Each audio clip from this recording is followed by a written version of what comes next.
moving on to our mental health minute. So, Wombat, you kind of took the wind out of my sails here because I was going to talk about the downfalls and the risks of social media. Comparison is the thief of joy. And then you show up with this awesome, heartwarming gesture on social media for WAG. So I will say that there's a lot of good in social media, but I wanted to talk about the bad. And I want to talk about how it can affect your mental health because comparison is the thief of joy. And a lot of times we spend time on social media either comparing ourselves to others, not knowing the full scenario and what they're dealing with. And we think, oh, they only post the good stuff and therefore everything is good. And we don't hear any of the struggles that it took to get there. That's one part of it. The second part is there's a lot of anger and there's a lot of people that will talk to you on social media in ways that they would never do in real life because they have that anonymity. So you will see in social media where you post something benign or you post something that you think is not that bad, and you will get people that will try to get a rise out of you just because, especially with those of us that are creators, Wags, Wombat, Gonky. You'll see comments and you're like, why? Where did this come from? Why do you think I have pool noodles here? Why do you say we're washed up has-beens? Like you get that. And the struggle for the mental health side is not to internalize it. It's not to take that and feel like it's an attack on yourself. So that's one piece. And the second part is social media is a very risky venture in today's world. You can't turn on the news without seeing somebody who is now in trouble for something that happened on social media, whether it's something they said that, we're always joking about for legal reasons, this is a joke or putting the banner up, but that actually happened to me. The reason my flying career came to an abrupt end the way it did was because of stuff that happened on this channel. And all it takes is one person with unlimited power and limited knowledge and all emotion to ruin your career, possibly life, but mostly just career or what you're doing. And there's no recourse. And so you have to be very careful in these scenarios because sometimes you get to that point and there's no turning back. There's no ability to go, hey, well, let's just reset, new jet, new day. We all misunderstood. What happened wasn't really what happened. It was, legal, valid. Everybody was doing the right thing. Let's talk about this because when the agendas start, that's the end of you. And I've been told many times in this business that perception is reality. And so if the perception is that you're doing something, it doesn't matter what the truth is because like we talked about an episode or two ago, nobody's coming to save you. A lot of times those outlets that you think are there to help you really aren't. So in that self-sufficiency and in that talk of social media, you have to be very careful because, like they talk about in law enforcement, you can beat the charge, but you're still going to take the ride. And sometimes that ride is worse than anything else because it's very hard to recover from. So I think the point here, and I'll hand this over to Wags because I know, we were talking about this before and you talked about being very careful, is when you're in the social media space, you have to be very careful because we're in a new world where there aren't rules set, but there are implicit rules that if you don't follow them, you're going to end up having a bad time. Wags? Yeah, I couldn't agree with you more. At least for me, I make a very clear distinction between personal life and social life when it comes to social media. Professional life. And actually, I don't even post from my personal life on social media at all now because I just don't think it's anyone's business about my politics, my religion, what have you. Just the way I am. But professionally, I always have to recognize that anything I say, I'm representing roughly 170 different people out there that I work with. So I have to be extremely vigilant about what I say and how I say it. And for me, I have to be particularly careful because I am not one to suffer fools. And I don't think it's been since like the mid 1990s I actually let loose on somebody. And since then, I've always found it easier that I think it's usually pretty obvious when someone has an agenda.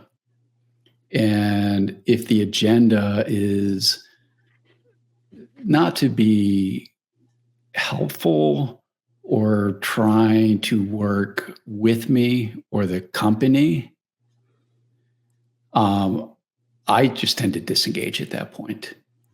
Now, it's not to say that someone who is critical cannot voice something critical. They absolutely can, because it helps me be a better producer. It helps the company produce a better product. It's, you've probably heard this 1,000 times. It's not necessarily what you say often, but it's how you say it. And when you have the anonymity of the internet, it is so way too easy for someone to take advantage of that and treat the other person that they're talking to not like a human, but as a thing. And it can be very dehumanizing at times. And when you spend your whole life creating something and someone attacks it, not to make the product better, but to tear you down, that takes a toll. And that's one of the main reasons that outside my little YouTube site, I really don't engage much anymore. Because for me, it was, I could just see it affecting me at a personal level. And even my wife noticed it as well. So that's why in many ways I just had to disengage. Since then, I hired a couple of great community managers who do all the heavy lifting for me outside of my YouTube channel. So for me, that's the way I found to manage social media while still being able to interact with customers and help them along, but at the same time protecting myself. And again, that's worked for me so far. Awesome. Yeah, it's all valid points. Wombat? No, it was great, Wags, and it hit a lot of points for sure. I obviously do have to post. I mean, that's kind of the Mover and I've talked about, if you're self-published, that's the social media becomes like your book signings, who you are, people connect. And I didn't really have an appreciation for that when I started this whole thing. And I tell the whole story of, I wanted to write a book and it was just going to be very simple, right? Like it never had this whole aura around it. It was just, I wanted to write a book. That was it. And, now that it's become a thing and there's social media and there's slogans and there's logos and there's people interacting. And then, in order to keep that going, you have to interact. And I want to interact because here's a prime example, like Mover said, like this interaction got me to be able to connect with you, which got you to hopefully be able to live out some level of a dream to go fly in a sim. And that's pretty darn cool. Like that doesn't happen with this. But the flip side of it is things that I don't do. I don't post my family pictures, period. They just don't go on social media. And they won't, because they can make that choice later on. I'm not going to put my kids up. Like I don't have to, I'll talk about them. I mean, I love my kids and love my wife and, I'll talk about that, but I don't need to have their images out there. And in a lot of respects, and everybody does their own thing. But when I see people on social media doing that, it's almost like, man, because I see both sides of this. I see the positive and the negative. I've seen the things that I've done well. And then I've seen the absolute raw hate that has come at me, like on a personal level. And I'm never going to open that up to my kids for something I'm choosing to do. So once they're old enough to have that choice, which if they live in this house will be 18. No, but it takes some time. But I see these people doing that, and it always makes me worry because I hope they don't encounter the same hate that I have. There's a lot of things, Mover and Gonky know about that happened to me in my career, and not all warm and fluffy and not the best sides of everything in the military. But then on the flip side, some of the greatest things. And I try to show that. And I think that's where the just being authentic is important. You know, some of the first videos, if you guys remember, that I did were about the struggles I had. You know, I didn't want to come in and have people think like, oh, look at this guy, he flew Hawkeyes, the greatest plane ever. Then he went on to fly Hornets and, you know, all this stuff, and everything was handed to him. And it's like, well, no. And Donkey, you talked about it, I think on the last show, you know, is going back and watching some of those videos. And it's like, because you were there. I mean, and I want people to realize that, because that's the side of this that I don't like. You know, the hate, I've gotten good at just being like, whatever, man. Like, I mean, I joke, you know, when you get a bad review, I always want to reply like, well, send me a link to your book. Oh, you don't have one? Cool. Then we'll talk. But that's just a joke. You know, it's a way to deflect it. But, you know, I've gotten better at dealing with the hate because I've seen the good that has come out of this, and the continued good that comes out of this, and the outlet it gives me for lots of things, you know, to help you. There's been other things that have come up on social media recently, Wake for War stuff. Like, there's just a lot of stuff, and that's the good. But the thing that bugs me about social media that I think is more toxic than anything, because I choose to put myself out there, right? So I'm choosing to bring on this hate. We all do that to some degree. But the thing that worries me more is the individual who's just the watcher, that goes out and looks at all the stuff going on social media and sees these people, and then assumes that that person has everything figured out and has everything perfect, and life is like social media. And then they judge themselves on that same level, and that's not obtainable. Like, it's just not. And that's one of the things that I try to do too. You know, like, somebody messaged me the other day and they're like, why have you been doing reels after you get off the rower? You look horrible. And I was like, well, thank you. I appreciate that. I just got done working out for an hour and I feel like garbage, but I want to be authentic to the person and show somebody that, like, you know, I'm not always this pretty, right? Like, there's things like that. You want to be real to people. And I think that's important. And I worry about the person that is out there that is silently just watching all of this and internalizing it all and thinking that that's the expectation. And I would never want somebody to look at anything that I put out there and say, like, I couldn't obtain that, so I'm not even going to try, because that's BS, because you absolutely can. And I think that's probably the biggest negative draw to social media, is not so much the us who put ourselves out there and take the hate. And Mover and I have talked about this a lot. Movers have gotten a lot of hate. We almost laugh at it at some point, but sometimes it's tough. You know, I mean, even Mover's been doing this for a long time, and there's times where it just gets to you, man. Like, somebody just does something, you're like, what do you mean pool noodles and zip ties? And it's like, dude, what was the first thing I did? I laughed when I saw the comment, and you're like, this isn't funny. And I was like, well, it kind of is, but I get where you're coming at, you know. But again, that's part of this business. It's the side of the quiet individual that worries me, because that's the part of this that I'm like, guys, what you're seeing on social media for most people is not real. It's BS. It's fabricated BS to make you think that person has their whole world together when they probably barely have a damn thing together. And that's the problem that I have with it. It's brought some really good things, but it bugs me with that, because I worry about the individual, the quiet individual. That's what scares me. Gonky. Yeah, you guys pretty much hit it all. I just social media to me is just kind of like it's a loaded gun, man. You gotta treat it with respect.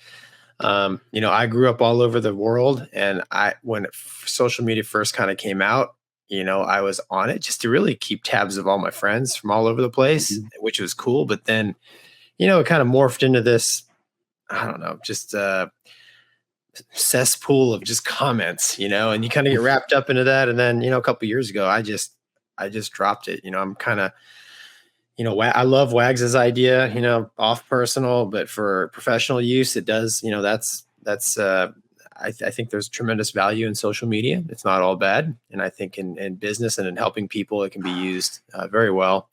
And I'm like Wombat, like, I don't put my family or any of that on social media, just because I don't think people who want pictures of my wife and kids have them.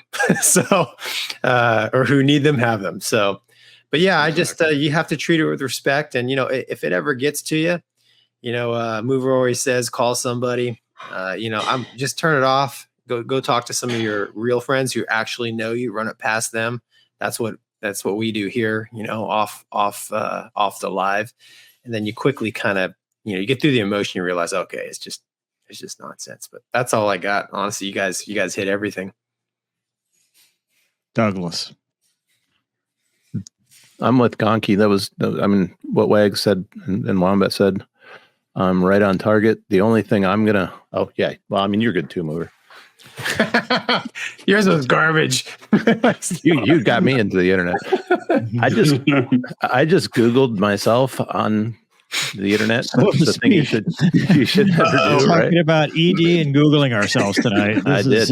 We have been. What canceled. I want to remind folks of is that the internet is forever. I found stuff that I said literally 30 years ago this month to a group of perfect strangers that you can still find out there. And fortunately, I didn't say anything. Are we posting that or no? What is it you say, Mover? Dumb, dangerous, or different? I didn't say anything dumb, dangerous, or different that day, but it's still out there.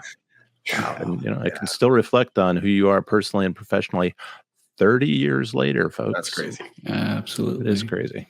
And, background investigation in your social media is pretty much common these days. Oh, when I was management, I did it every single time. Yeah. Well, also, TikTok is cancer. If I didn't say that earlier, it is cancer, no matter what we say. Low IQ garbage. It's making you dumber.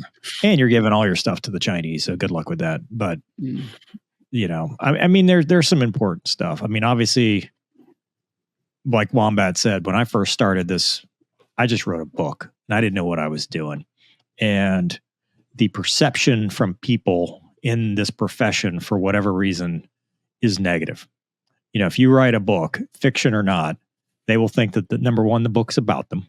Number two, that you're making $1 million a month and you're quote unquote making money off the backs of your bros, even if you're making, $10 a month or whatever your sales are, you will have perceptions based off of what you do, regardless of whether it's true, regardless of whether you thought you did all the right things or you tried to do the right thing or you used it in a good way to turn it around and help people.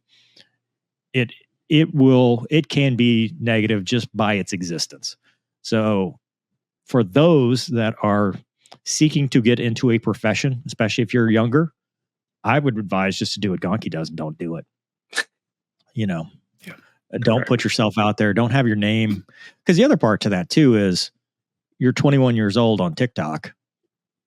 You jump out in the Battle of Taiwan. Guess what? They've got every piece of information they could have ever wanted about you during their interrogation. 100%. Yeah. Could you imagine what SEER school is like today? Oh, dude. Yeah. Like, oh my goodness. Yeah. Like when I went, they know everything about found you. This picture of your dog. And I'm like, how'd you get that picture of my dog? Yeah. Like, oh, I miss my dog now. And now I'm like, oh yeah. Could you imagine? Like they must have a field day at Dr. Fluffy. No. Yeah. They must bring your dog to you. But again, I say this from experience and it sucks. It absolutely sucks because it's the most ridiculous thing. Like you'll think of things and you'll be like, man, I could have gotten in trouble for all kind of stupid crap, but this is the dumbest. This is the dumbest. It's the most ridiculous thing. And in the end, legally, technically it was correct. It just didn't matter. It doesn't matter because in the military, it is based on one person. And if those people above that one person are protecting them for whatever reason, it does not matter. Like it is not like JAG where you get on none of that stuff. It's not TV. It's real life. So, and the agencies that you think that you can go complain to, I'm here to tell you, won't do anything. So don't get in that situation in the first place and your life is going to be a lot easier. But also don't internalize negative comments, and I'll never take that advice. So you guys can just, whatever. We're here to help you with that. Yeah. Aaron Franz says, social media is the most incredible and the most abused tool ever created. I've always considered it a living thing. It can give you life and energy, or it can be a cancer that drains your will to live. Pretty much. I mean, on that note too, look at all the negative information. Look how much stuff is wrong. Yeah. It's made experts out of idiots. Wait. I feel like you're talking Hold on. Yeah, that stung a bit. Well, like most things, it's what you make of it. Yeah, exactly. Yeah. Wags, how many times have you seen the word actually? Too many times. Too many times. And, also, I know my my spiel was probably on balance negative, but professionally for social media, it's a massive positive. Yeah. Because when you have thousands upon thousands of enthusiasts who love the product, who live and breathe it, it's one of the reasons we are where we are right now. And we really, couldn't be the product we are without that social media presence as well. It's just unfortunate you have that literally, I think, less than 1%. But it's also usually the disinfected that are almost always the most vocal. Yeah. It's just the way life is. Wags, you bring up a good point. And, for the same reasons, I talked about all the negative and the career stuff. And a lot of people, even the negative comments, like one negative comment I had the other day, which kind of hit me, was, you ruined your career and now you're ruining this channel, right? Because the views aren't what they used to be or whatever like that. And because I was talking about moving everything back here. And some people have asked me, like, if you had to do it over again, would you still do this? Would you still create this channel, write these books, all that stuff? Knowing that the end was going to be directly related to not flying a military jet again. And first off, I do a lot of things differently because I learned a lot of lessons, right? And I'd be an idiot if I said anything differently, but because you have to learn. There's no instruction manual. There's no, here's your guidelines and stuff. In fact, in this time that I've been doing this, the rules have changed. A lot of rules have changed. A lot of rules have come out, and I've tried to comply with them as best I could. But obviously, it changes. But that's the first part. As to whether I would do it again, yes. And the reason I say that is because the people I've met I wouldn't know Wombat, for starters. I mean, that started because of the books. The community that I've created because of this would not exist. I mean, the Facebook group, and this is going to sound bragging, but it's not. I just want to point this out. With this channel, these viewers, these people, we've created a Facebook group with almost 8,000 kids that want to become fighter pilots or pilots in the military, answering questions, asking questions, finding out that you don't need to be an astronaut to go be a fighter pilot. Anybody can do this job with enough tenacity, intelligence, etc. You don't have to be perfect. Anybody can do it. Just got to try, apply yourself. Second, we raised a ton of money for charity. $80,000 for Folds of Honor, $50,000 for Battlescar Motorsports, stuff that is directly related to this. Like, I can point to the receipts of how we've raised money for charity. Not me, but these people watching right now that, whether it's a huge audience or a small audience, I'm proud of that. The people that have emailed me and said, hey, I'm in OCS, OTS, UPT, Navy Flight School, whatever, that have said, I didn't think I could do it, but because I heard your story, I'm doing it now. That means something to me. The people that have watched the DCS videos and said, hey, I was having a really bad day and you guys entertained me, and now, I'm going to go play. That means something to me. The opportunities I've had to fly helicopters, to learn how to fly helicopters, to go fly with Harrison County Sheriff's Office, to fly the Bell 505, all the opportunities I've had. It may not have worked out in the end. It may not have become, it's not, we don't have the views that other channels have. I'm not doubting that. It has taken a significant drop off in the last 2 years. Gonky and I have been talking about that, and I don't know the answer. But, and it didn't work out. It didn't work out career-wise, and I'm sorry. But as far as the good that we've been able to do, I'm not going to apologize for that, because I think we've done a lot of good work, and I'm very, very proud of that. And honestly, without, you guys with me, dude, I don't, I wouldn't have been able to do it.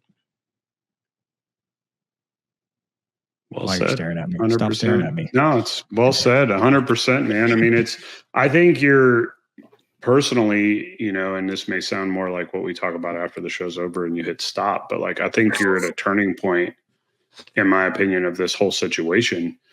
And I'll tell you, one of the things that has helped me get stronger and more successful and more resilient, and I think just better at what I do, is like, I realize now, like, all the people that were against me, like, the whole time, like, I wish I could go shake their hand because they're who created this. Like they created somebody who's not willing to give up while I have a breath in my lungs. They've created that tenacity. Like, so that's what you're feeling now. And it feels good. Like it feels like you have fight back in you. It's not always perfect, but yeah, I've said it. Gonky said it. I mean, that the work you have done, like it's insane. Like you're single-handedly the best Air Force recruiter out there. They just don't realize it. I mean, it's nuts. It is absolutely insane, the work you have done. And what the average person doesn't realize, and I wish I could somehow give them an insight to this, is how much work it is in the background. Like, this is the fun part. This 2.5 hours is like hey, I'm going to sit with my bros and have a good time. And there's going to be some funny comments, but it's all the work after that is the main reason why I don't get into a YouTube channel, frankly, because I don't have the time for that. But so it's that work, and you can't put a price on that. I mean, these kids, you're shaping the next generation. And Wags, it's the same thing I said to you with regards to the DCS. It's Mover, it's the same thing. Like, you've been presented something in your lives that isn't what you would have chosen. But what didn't get you is that you took that and you made it into something to help others. Nobody can take that away from you. Nobody, because you own your own mind at that point and you control it. And that's all you can do. The irony being, when all this was going on, the very thing that they came after me for is the thing that Air Force Recruiting Service wanted me to help them with. Like, well, I never said the government was same thing. Like, Air Force was like, we need your help. And I'm like, you just anyway over there. Yeah. Hey, it doesn't make sense all the time, right? I mean, it's that whole adage of doors will close because you're supposed to go down the hallway to the door at the end somewhere, and you're not at that door yet. It took the Air Force 15 years to figure out Omega tanking is good. So Mover, here in about 15 years, expect a phone call. Hey, I'll be Tom Cruise living in my Airstream with my P-51, and they'll be like, hey, we need you to go fly this one mission that no one else can do. Air Force standard, dude. Yeah, and it's going to be Iron Eagle 6.